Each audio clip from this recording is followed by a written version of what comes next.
நேயர்களுக்கு வணக்கம். நம்மளோட பேசுறதுக்காக நந்தா அவர்கள் இணைஞ்சிருக்காங்க. வணக்கம் நந்தா. வணக்கம் அபி.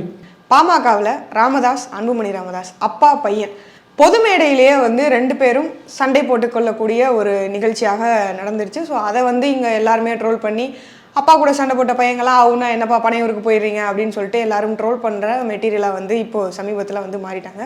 ஸோ ஏன் அப்பா பையன் சண்டை பொது வெளியில் வரக்கூடிய ஒரு பிரச்சனையாக இவ்வளோ பெருசாக மாறினது காரணம் என்ன பிரச்சனைக்காக பொது வெளியில் இது மாதிரி அடிச்சுக்கிட்டாங்க? அரசியலில் அப்பா மகன் ஒரே கட்சியில் இருக்கக்கூடிய அப்பா மகன்களுக்கான சண்டை அப்படின்னு பார்த்தோம்னா இது முதல் முறை கிடையாது. முதல்ல ஒரே கட்சிக்குள்ளே இருக்காங்களே அப்படிங்கிற விஷயங்கள்லாம் இருக்குது. அப்பா கிட்ட கோச்சிக்கிட்டு வேறு கட்சிக்கு போன மகன்கள் எல்லாம் நம்ம வரலாறு பார்த்துருக்கோம். அதை தாண்டி குடும்ப சண்டை வீதிக்கு வந்தது அப்படின்னு நம்ம எடுத்துக்கலாம். அல்லது ஊடகத்தில் பொது இடத்தில் விவாதிக்கப்பட்டது அப்படின்னா திமுகலே நடந்திருக்கு. மு க அழகிரி, முன்னாள் ஒன்றிய அரசின் அமைச்சராக இருந்த மு க அழகிரியை கட்சியை விட்டு நீக்கும் வரைக்கும் கலைஞர் போனார். ஸ்டாலினுக்கு எதிராக அழகிரி கருத்து தெரிவித்தார். அந்த கருத்து என்ன அப்படிங்கிறத கலைஞர் அவர்கள் சொன்னார். நம்ம அதை சொல்ல வேணாம்.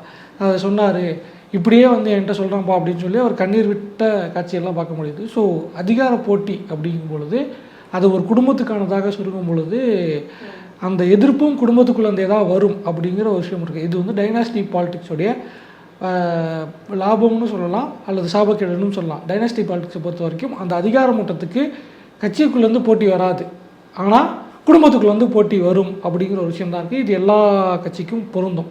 வாரிசுகளை அடிப்படையாக கொண்ட டைனஸ்டி பாலிடிக்ஸுக்கு பொருந்தும்.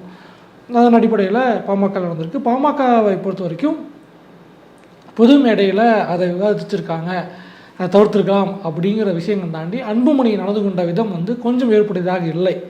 ஏன்னா என்னதான் அவர் உங்கள் அப்பாவாக இருந்தாலும் கட்சியுடைய நிறுவனர் அவர் தான், அந்த கட்சியை உருவாக்கியவர் அவர் தான், தமிழ்நாட்டின் அரசியலில் மிக முக்கிய பங்காற்றிய ஒரு மாபெரும் தலைவர்கிட்ட நீங்கள் அப்படி நடந்துக்கிட்டது என்னதான் உங்கள் அப்பா இருந்தாலும் அதை ஊடகங்களில் நீங்கள் அலோவ் பண்ணியிருக்கீங்க.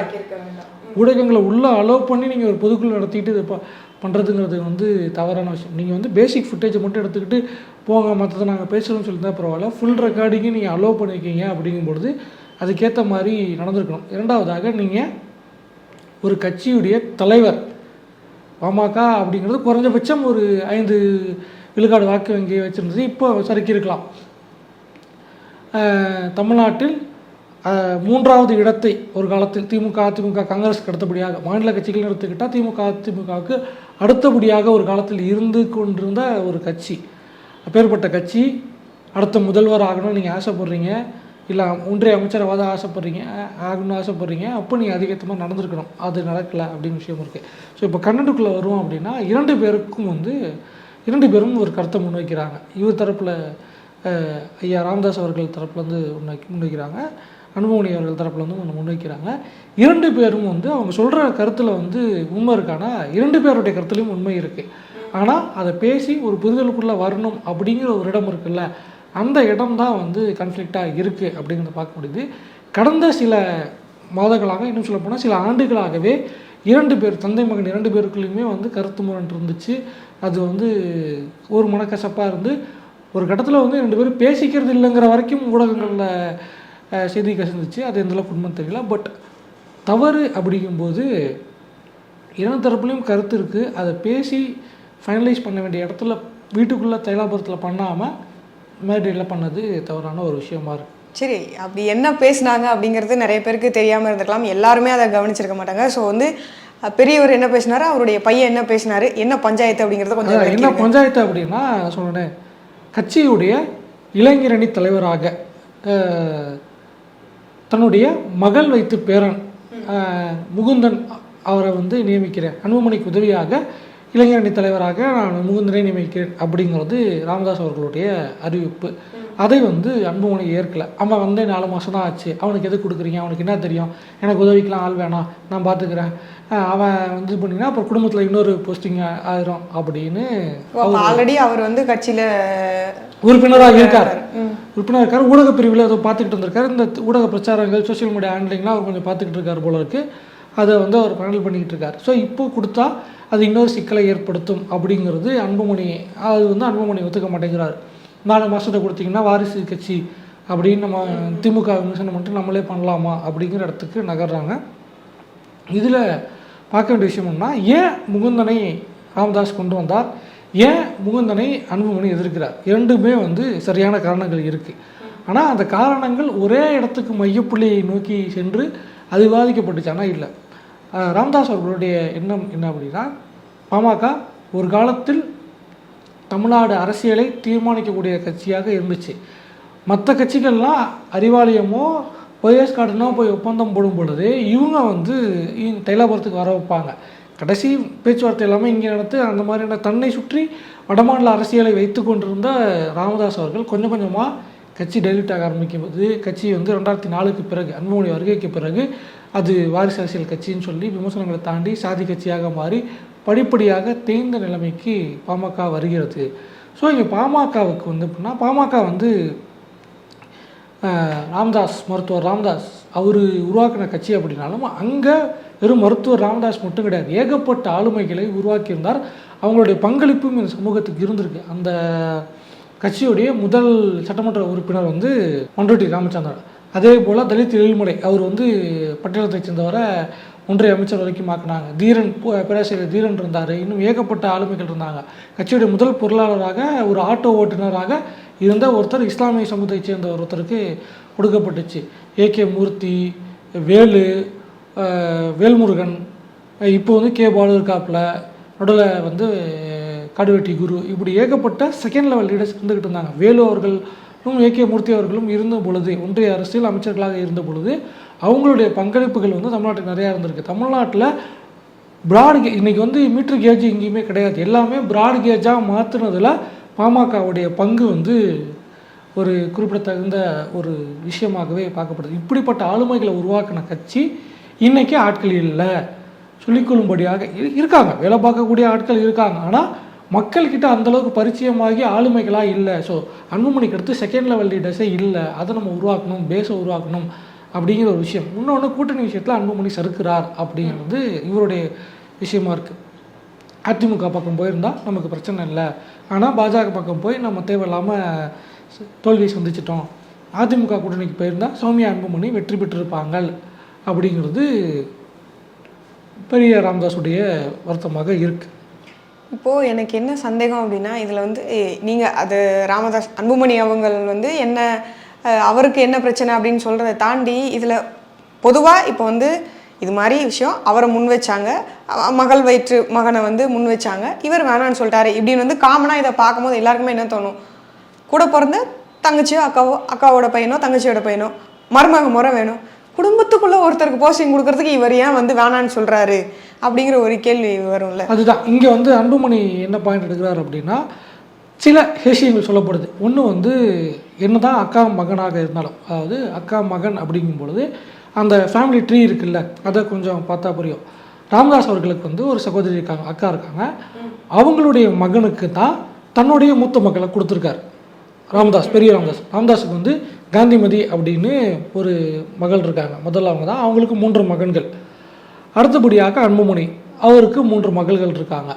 மூன்றாவதாக கவிதா அப்படின்னு ஒருத்தவங்க இருக்காங்க, அவங்களுக்கு 2 மகன்கள் இருக்காங்க. அந்த மூத்த மகள் இருக்காங்களா காந்திமதி, அவங்கள வந்து தன்னுடைய அக்கா மகன் பரசுராமனுக்கு கல்யாணம் பண்ணி வச்சுருக்கார் ராமதாஸ். தன் அக்கா மகனை பெண் கொடுத்து மருமகனாக்கிக்கிட்டார். அக்கா மகனுங்கிற மருமையை தாண்டி மாப்பிள்ளை அப்படிங்கிற இடத்துக்கு வந்துட்டார். அவருக்கு 3 மகன்கள் இருக்காங்கல்ல, அதில் 2வது மகனுக்கு தான் அன்புமணி தன்னோட மூத்த மகளை கொடுத்திருக்கிறார். ஸோ அவருடைய தம்பி தான், அன்புமணியுடைய மூத்த மருமகனுக்கு தம்பி தான் இந்த முகுந்தன். இங்கே என்ன சொல்லப்படுது அப்படின்னா, தன்னுடைய மருமகனுக்கு இவர் பொறுப்பில் வந்தால் மருமகன் டம்மியாக்கப்படுவார், அந்த இடத்துல அவருக்கு ஒரு செல்வாக்கு குறையிறதுக்கு வாய்ப்பு இருக்குது அப்படின்னு அன்புமணி கருதுகிறார் அப்படின்னு ஒரு விஷயம் சொல்லப்படுது. அடுத்தபடியாக அவருடைய குடும்பத்திலேருந்து 2 பேர் வந்து வாரிசுகள் வராங்க. அவருக்கு வந்து 3 மகள், சஞ்சுத்தா அப்படின்னு சொல்லிட்டு இன்னும் பெரியவங்க பேர் தெரியல, 3 மகள்கள் இருக்காங்க. அதில் 2வது மற்றும் 3வது மகள்கள் தான் வந்து இப்போ பொது செயல்பாட்டில் இருந்துக்கிட்டு இருக்காங்க. அதில் தான் வந்து சங்கமித்ரா தான் வந்து இப்போ ஒரு படத்தை ப்ரொடியூஸ் பண்ணாங்க, தேர்தல் படத்தை ப்ரொடியூஸ் பண்ணியிருக்காங்க, பிரச்சாரம் பண்ணியிருக்காங்க. சஞ்சுத்ரா முதல் 2 மகள்களுக்கு திருமணம் ஆகிடுச்சு, 3வது மகள் மட்டும் இருக்காங்க. இப்போ அவங்கள வந்து அரசியலுக்குள்ளே கொண்டு வரணும், அவங்க ஆக்டிவாக இருக்காங்க. 2 மகள்களும் வந்து சௌமியா அன்புமணிக்கு பிரச்சாரம் பண்ணாங்க.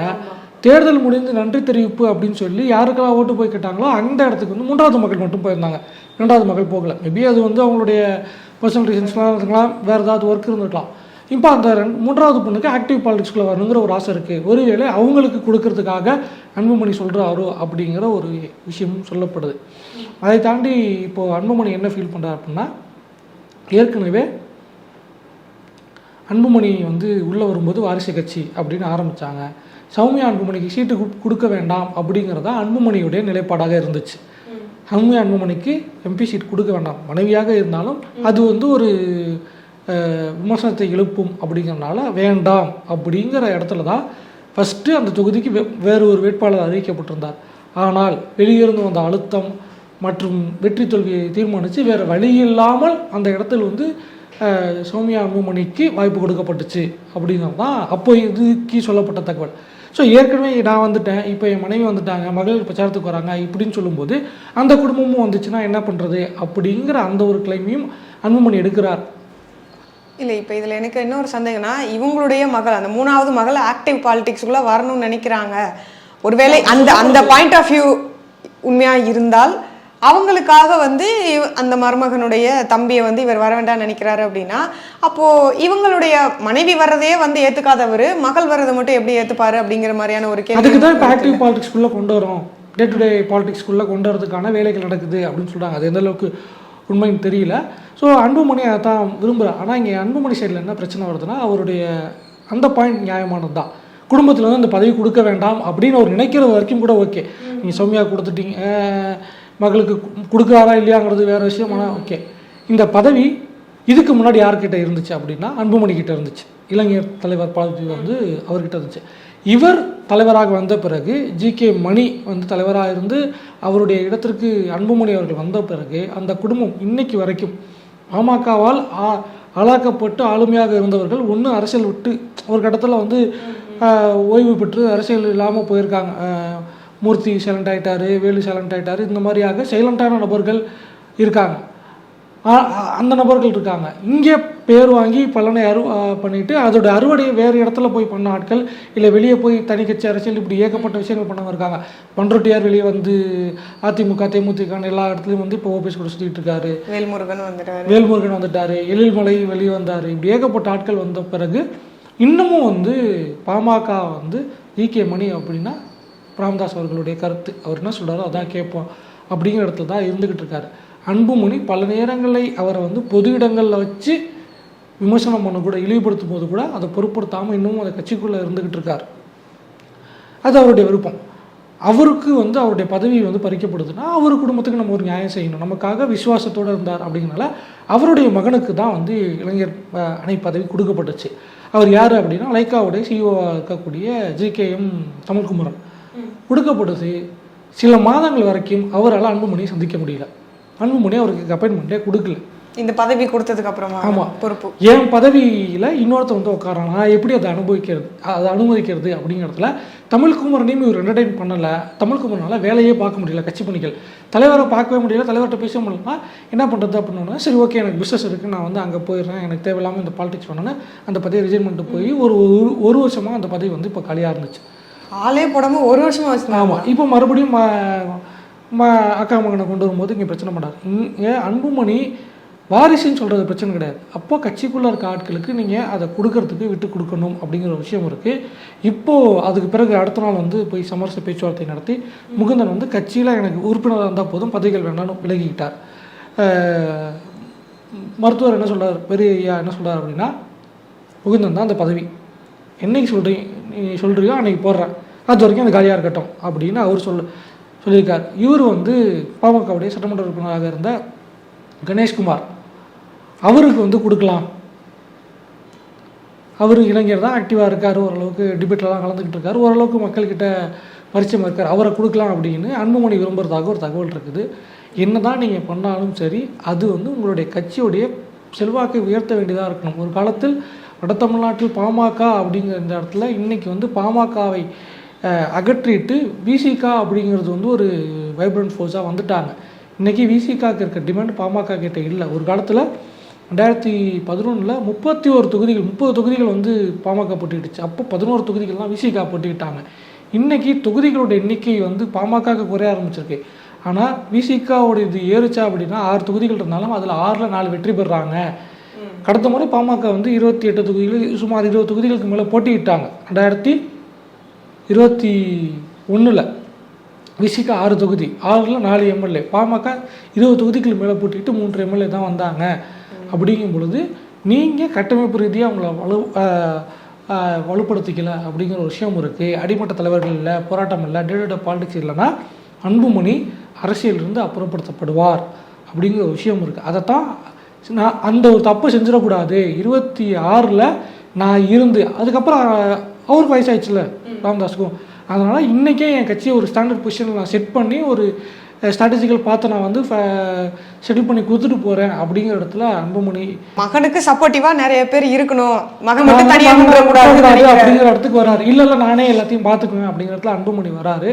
ஸோ ராமதாஸ் வந்து என்ன பண்ண போகிறாரு அப்படிங்கிற விஷயம், அவருடைய 50கள் அவர் என்ன மாதிரி பாலிடிக்ஸ் பண்ணார், இங்கே அன்புமணி என்ன பாலிடிக்ஸ் பண்ணியிருக்காரு அப்படிங்கிற விஷயத்தை பார்த்தாலே அன்புமணியோட அரசியல் சரியாக வராங்கிறத அவரே உணர்ந்துக்குவார் அப்படிங்கிற விஷயந்தான் இருக்குது. இது வந்து ஏன் இப்படி பேசிக்கிட்டு இருக்கோம் அப்படின்னா, இங்கே இருக்க தமிழ்நாட்டில் திமுக அதிமுக அடுத்தபடியாக ஒரு காலத்தில் பாமக இருந்துச்சு, ஆக்டிவாக இருந்து சமூக நீதிக்காக பொருள் கொடுத்து, இன்றைக்கும் வந்து மக்கள் பிரச்சனைக்கு பல்வேறு பிரச்சனைகளுக்கு தெளிவாக டீட்டெயில்டாக ஒரு இஷ்யூ இருக்குன்னா இஷ்யூ, அதில் என்ன ஒரு விஷயம் வருது, அதில் என்ன பிரச்சனைக்கான சொல்யூஷன் என்ன எல்லாத்தையும் டீட்டெயில்டாக கொடுத்துருவாங்க அப்படிங்கிற அளவுக்கு இருந்துச்சு. இன்றைக்கி அதை ஸ்ட்ராட்டஜிக்கலாக அவங்க விட்ட இடத்த விசிகா நிரப்பி இருக்குது அப்படிங்கும் பொழுது இன்றைக்கி தமிழ்நாட்டில் வட தமிழ்நாட்டில் குறிப்பாக விசிகாவும் பாமகவும் வேரூன்ற வேண்டிய ஒரு அவங்களுடைய பேஸை வந்து ஸ்ட்ராங் பண்ண வேண்டிய ஒரு அவசியம் இருக்குது. இல்லை அப்படின்னா பாமக நமக்கு வந்து வீக்கன் ஆகுது அப்படின்னா அது பாஜகவை வலுப்படுத்தும் அப்படிங்கிற ஒரு காரணமும் இருக்குது. அப்படிங்கிறனால